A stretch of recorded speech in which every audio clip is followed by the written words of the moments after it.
Hello everyone, আমি মৌসুমি। আজকে হচ্ছে জামাই ষষ্ঠীর পরের দিন, নেক্সট দিন আর কি ভিডিওটা। তো আজকে ছিল সানডে। তো মার বাড়িতে আসবো আর কি। তোমরা তো সবাই জানো যে আমি মোটামুটি প্রত্যেক সানডেতেই আসি। তো আজকে তো আস্তে আস্তে জানো তো প্রচুর দেরি হয়ে গেছিলো। হঠাৎ করে ঠিক করা হয়েছিল যেহেতু আজকেও মাংস হবে। তো ছোটো ভাই বলল যে হঠাৎ করে যে দিদি বিরিয়ানি বানা। তো আমি বললাম ঠিক আছে। তো বিরিয়ানি তো বানাবো, ঠিক আছে, ভালো কথা, কিন্তু এই যে বৃষ্টি শুরু হয়েছে কিছুতেই মারবাড়িতে মানে পাচ্ছিলামই না আসতে। তো দুপুর 2টোর সময় আর কি এসে এদিকে তো মা ভীষণ ফোনে রাগারাগি করছিল। তো মাকে বললাম তুমি ভাত, তারপরে পেঁয়াজ বেরেস্তা, আলু সেদ্ধ এগুলো মোটামুটি করে রাখো, আমি এসে বিরিয়ানিটা করব। তো সেই অনুযায়ী মা করেছে। তো আমি বৃষ্টি কমেছে তাও ঝিরিঝিরি বৃষ্টির মধ্যে আর কি এসি। তো আসার পরে মা বললো মাংসটা কী কী মশলা দিবি দে, ম্যারিনেশন করবো। তো আমি বললাম তো ফ্রেশ হয়ে নিই। তো ফ্রেশ হয়ে আমি নাইটি পরে নিয়েছি, নিয়ে তারপরে মাকে সব মশলা টশলা সব দিলাম। মা ম্যারিনেশন করে মাংসটা বসিয়ে দিল কষাতে। তো তারপরে করে নিলাম এই ফাঁকে একটু চা। তো চা নিয়ে তারপরে আমরা সবাই খেতে বসি। তো মা হঠাৎ করে বলল যে গোপালকে আজকে একবার পুজো দেওয়া হয়েছে, দুপুরে এখনও দিইনি, তুই একটু দিয়ে আয়। তো আমি বললাম যে চা খাওয়ার আগেই বলতে, আমি তো ফ্রেশ হয়েই চলে এসেছি স্নান করে। তো মা বললো কিছু হবে না। তো তারপরে এই যে দেখো চা খেয়ে চলে এসেছি গোপালকে খাওয়া মানে দুপুরের সেবা দিতে। তো আসার পরে সব আগের সকালে যে মা পুজো দিয়েছিল সেই বাসনগুলো নামিয়ে ধুয়ে আর কি গোপালের থালা বাসনটা ধুয়ে গোপালকে পুজো দেবো। তো মা বললো বিস্কুট দিয়ে দিস। তো যেহেতু দুপুরবেলা তো বিস্কুট আর আমি কিশমিশ দিয়েছি সাথে। তো এই যে দেখেছো আমাদের মারবাড়ি গোপু সোনা। তো এটা তো তোমাদেরকে তো আগেই বলেছিলাম বিয়েতে পেয়েছে। তো যাই হোক, এখানে তুলসী পাতা মানে চন্দনের মধ্যে ছুঁয়ে মানে চন্দন মাখিয়ে তুলসী পাতা দিলাম থালায়, আর গোপালকে পুষ্প দিলাম।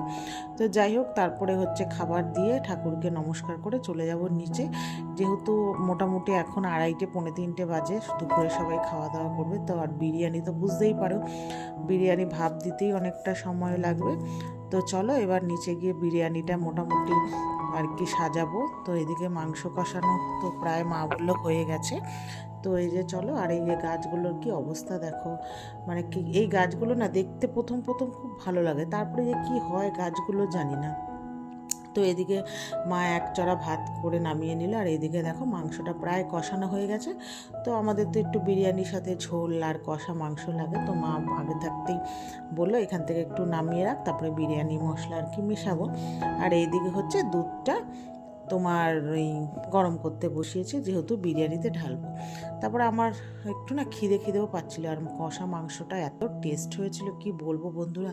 তো আমি আর মেয়ে একটু খাবো বলে তো আমি না মুড়ি নিয়েই ফেলেছি, আর এটা হচ্ছে মোটা মুড়ি। তো মেয়েকে বললাম তুই কি খাবি, তো ও খাবে না বলেছিল, রাগ করেছিল যে ও শুধু মাংস চেয়েছিল। তো আমি তো আবার তার সাথে একটু মুড়ি নিয়েছি, আমি বললাম একটু খেয়ে দেখ ভালো লাগবে। তো যাই হোক, ও আর আমি খাওয়ার পর তারপরে চলে এসেছি বিরিয়ানি সাজাতে। তো ওই যে হাঁড়িতে করেছি, তারপরে দম দেওয়ার পর বাবু খেতে চলে এসে, এখনই 3:30টার মতো বাজে। তো এই যে বাবুকে দেব। তো বিরিয়ানিটা একবারে গামলায় ঢেলে নিয়েছি। তো জাস্ট দেখো আমি কোনো কেশর বা কোনো কালার ফুড মেশাইনি। আমি যখনই বিরিয়ানি করি নর্মাল এই কালারটাই যাতে আসে সেই অনুযায়ী করে ঝোল দিয়ে। তো যাই হোক, বিরিয়ানিটা খুবই ভালো হয়েছিল খেতে। আর বাবুকে এখন খেতে দেব। বাবুকে একটু নরম দেখে মাংস দিচ্ছি, একটা হচ্ছে লেগ পিসের মতো আর একটা নরম মাংস। তো এই দিকে বাবু বসে আছে, তো বাবুকে দেব। আর তারপরে মেয়েকে ডাকছি যে সোনা তুইও খেয়ে নে। তো মেয়ে আর বাবু এখন খাবে, তারপরে আমি, মা আর ভাই খাবো আর কি। আর এই যে কষা মাংসটা যা টেস্ট হয়েছিল না, মানে জামাই ষষ্ঠীর দিনের মাংস থেকে আজকের মাংসটা বেশি টেস্ট হয়েছিল।